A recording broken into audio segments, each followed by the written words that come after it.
বিতর্কিত content creator তৌহিদ আফ্রিদির সকল অপকর্মের ফিরিস্তি ফাঁস হচ্ছে একে একে।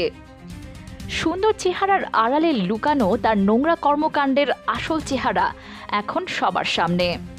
যেসব চটকদার ব্লগিং দেখেও দর্শকরা মুগ্ধ হতেন, বাস্তবে সে অপরাধ জগতের ভয়ঙ্কর এক নাম। আফ্রিদির বাবা নাসির উদ্দিন সাথীও অপরাধ জগতের পরিচিত মুখ।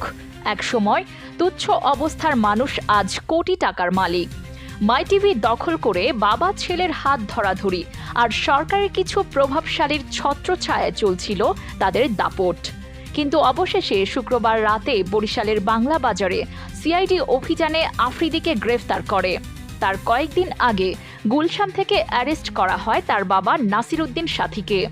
এদের বিরুদ্ধে অভিযোগের তালিকা দীর্ঘ: যৌন হয়রানি, ব্ল্যাকমেইলিং, মাদক ব্যবসা, কন্টেন্ট ক্রিয়েটরদের ভয়ভীতি প্রদর্শন।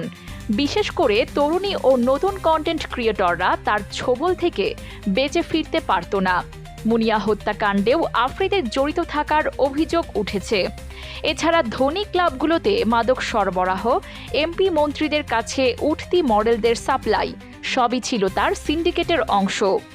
ভুক্তভোগীরা বলছেন, আফ্রিদি শুধু নিজে নয়, তার বাবা ও কিছু প্রভাবশালী কর্মকর্তার সমর্থন নিয়ে এই অপরাধ চালাতো। তাদের দাপটের কারণে অনেকেই তখন মুখ খুলতে পারেননি। এখন গ্রেপ্তারের পর অনেক ভুক্তভোগী সাহস পেয়ে মুখ খুলতে শুরু করেছে। একাধিক কন্টেন্ট ক্রিয়েটর জানিয়েছেন, আফ্রিদি তাদের জীবন নাস্তানাবুদ করে দিয়েছে। মাই টিভি দখলের পেছনে গল্পটাও চাঞ্চল্যকর।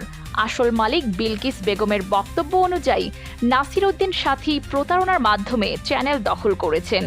বর্তমানে সাথীর এবং আফ্রিদির অপকর্মের তথ্য আদালতে যাচাই করা হচ্ছে।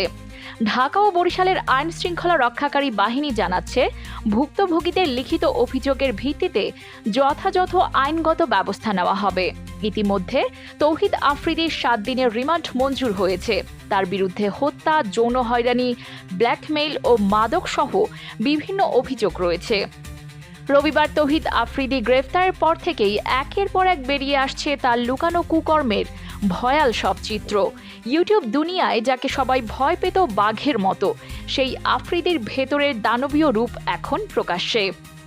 আফ্রিদের বন্ধু ও কন্টেন্ট ক্রিয়েটর রাহি জানায়, রাগের মাথায় বেল্ট দিয়ে মারধর করা ছিল আফ্রিদির জন্য নিয়মিত ঘটনা।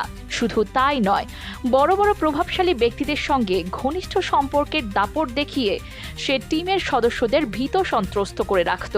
এমনকি একবার রাহিকে ভয় দেখাতে ভিডিও কলে ভিপি নূরের সঙ্গে কথাও বলিয়ে দেয় সে। সংক্ষেপে বলা যায়, ক্যামেরার সামনে আলোচিত কন্টেন্টের আড়ালে তৌহিদ আফ্রিদি ও তার পরিবারের অপরাধ জগতের অন্ধকার চিত্র এখন ধাপে ধাপে উন্মোচিত হচ্ছে।